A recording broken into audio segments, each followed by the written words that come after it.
Bonjour à tous, donc pour ce 89e au mode ici au niveau de la mobilité active, on va travailler évidemment sur le bas du corps et qu'après on aura des elevated split squat. Ce sera d'abord un bottom position complexe en entier, n'hésitez pas à bien regarder la vidéo, vous pouvez tout à fait couper vos séries si pour vous c'est trop compliqué de le faire d'une traite, mais évidemment le but sera un jour ou l'autre d'y arriver et d'être capable de faire cela sans jamais s'arrêter. Ensuite 15 fois le squat plus le double unit touch, il y en avait déjà dans le bottom position complexe, mais c'est jamais mauvais d'en refaire. Un hips flow complexe en entier, les 40 mouvements. Et ensuite, on fera 10 long inchworm, histoire d'augmenter un petit peu au niveau de l'amplitude de la ceinture scapulaire. La partie forte, ce sera 5 fois 20, 10 de la jambe droite, 10 de la jambe gauche. Évidemment, on n'alterne pas sur chaque répétition sur ce mouvement, c'est beaucoup trop compliqué. C'est des elevated split squats. Si vous ne savez pas ce que c'est, regardez dans la vidéo. Vous allez pouvoir vous lester évidemment pour les rendre plus compliqués. Attention que déjà les faire à vide, si vous n'en avez jamais fait, c'est un très bon travail. Vous allez pouvoir au fur et à mesure des 5 séries augmenter au niveau de la charge. Ça va être un petit peu au feeling que ça va se donner. Tant que vous êtes capable évidemment de faire vos 20 répétitions, 10 de la jambe droite, 10 de la jambe gauche, avec 1 minute 30 de pause, pas plus. Vous allez pouvoir vous lester soit avec une barre dans le dos, des dumbbells en kerry, des dumbbells en front rack, des kettlebells en front rack, un sac que vous placez sur votre dos, un sac que vous tenez en gobelet. Peu importe le poids que vous avez, du moment que vous êtes capable de respecter le mouvement et le nombre de répétitions avec le temps de repos qui est prescrit, 5 fois 20.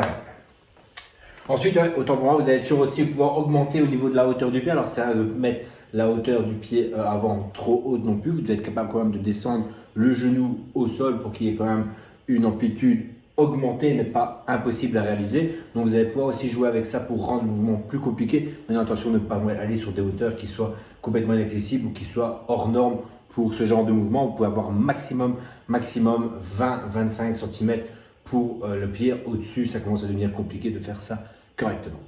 Alors ensuite, le workout, il sera assez court. Donc on va vous demander de mettre de l'intensité, mais l'intensité sera évidemment très courte puisqu'elle sera sur les 2 derniers tours. On aura 5 tours à faire au total. Ce sera un EMOM. On va d'abord travailler sur un EMOM de 6 minutes, donc 3 rounds en réalité, et ensuite 2 rounds où on est là, on sortira du EMOM, on fera du 4 time. Première minute, vous allez avoir 5 à 10 David press à réaliser. Alors c'est de 5 à 10 parce que tout simplement, entre un poids moyennement lourd ou un poids léger, il y a une grosse différence sur ce mouvement. Donc si évidemment vous le faites comme je montre dans la vidéo avec un pack d'eau, vous pouvez tout à fait en faire 10 par minute. Maintenant, si vous avez par exemple un kettle ou 2 kettles ou voire 2 dumbbells de 20 kg, 10 par minute, ça commence à devenir très solide. Dans ce cas-là, vous pouvez réduire à 5, 6, 7, c'est un petit peu à vous de voir. En tout cas, un chiffre que vous allez être capable de tenir sur l'ensemble des tours. On commence pas à 10 sur la première minute et ensuite réduire au fur et à mesure des minutes qui passent parce qu'on devient de plus en plus fatigué. Ça doit quand même être assez facile au début pour qu'on puisse tenir et continuer à mettre de l'intensité au fur et à mesure des tours qui passent. Donc 5 à 10 Devil Press et ensuite 15 Jump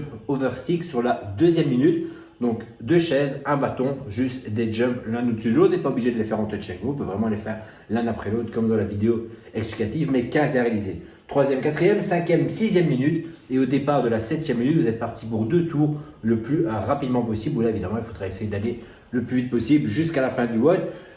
Sur un autre WOD, on aura un gros triplé avec plus de mouvements et plus de répétitions. Je vous dirais vraiment de vous gérer, même sur le 4e tour, parce que vous pouvez être surpris et vraiment vous effondrer sur le 5e tour. Ici, dès le départ du 4e tour, on envoie vraiment au maximum. C'est vraiment le but. Le WOD va être très court. On envoie. Et la session de renforcement, alors ce sera après 2 rounds for quality. Donc le but, c'est vraiment qu'elle soit faite le plus correctement possible avec 20 toes touch. Donc regardez la vidéo pour être sûr que ce soit bien fait. 15 hollow to V-up, donc on part d'une belle position hollow, on ferme en V-up, on réouvre, on ferme en V-up. Si à un moment on va toucher le sol, on s'arrête histoire de reprendre une position hollow. 20 Russian twist, peu importe le poids que vous allez pouvoir déplacer, même si c'est juste un pack d'eau. 20 reps correctement réalisés avec des jambes surélevées, donc elles ne touchent pas le sol et les jambes collées, les pieds ne sont pas croisés sur ce mouvement. Et ensuite, après chaque round, 1 minute 30 en planche chinoise, donc vous pouvez la faire entre 2 chaises, entre 2 box si vous avez 2 box, mais c'est quand même assez rare à la maison. Et si pour vous 1 minute 30 c'est trop facile, vous allez pouvoir rajouter du poids sur l'estomac afin de tenir cette position. Soyez quand même bien attentif d'avoir les abdos et les fessiers bien verrouillés durant l'ensemble de la planche chinoise pour ne pas commencer à vous effondrer vers l'intérieur. Et on en restera là pour cette session de vendredi. On se reverra lundi pour la session 90.